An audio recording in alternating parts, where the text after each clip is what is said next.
நீங்கள் இனி நீரிழிவு நோயை ஒழிக்க இந்த 3 உதவிக்குறிப்புகளை பின்பற்றுங்கள். முதல் உதவிக்குறிப்பு: இடைவெளி உண்ணாவிரதம்.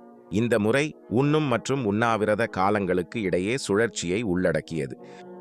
உணவில் இருந்து நீண்ட இடைவெளிகள் உங்கள் உடலுக்கு இன்சுலின் உணர்திறனை மேம்படுத்த, இரத்த சர்க்கரையை ஒழுங்குபடுத்த, எடை குறைப்புக்கு உதவும்.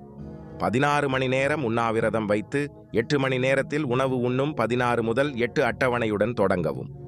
இரண்டாவது உதவி: உங்கள் உணவில் இருந்து சர்க்கரையை முழுமையாக நீக்கவும். சர்க்கரை நீரிழிவு நோய்க்கு முக்கிய காரணியாகும். சர்க்கரை நிறைந்த பானங்கள், மிட்டாய்கள், பதப்படுத்தப்பட்ட உணவுகளை முழுமையாக தவிர்க்கவும். பழங்கள், காய்கறிகள், கொழுப்பு குறைந்த புரதங்களை முக்கியமாக தேர்ந்தெடுக்கவும். உணவு லேபிள்களுக்கு கவனம் செலுத்தி மறைந்த சர்க்கரைகளை கவனியுங்கள். சர்க்கரை உட்கொள்ளலை படிப்படியாக குறைத்தால் இரத்த சர்க்கரை நிலையாகும். உதவிக்குறிப்பு 3: உடற்பயிற்சி.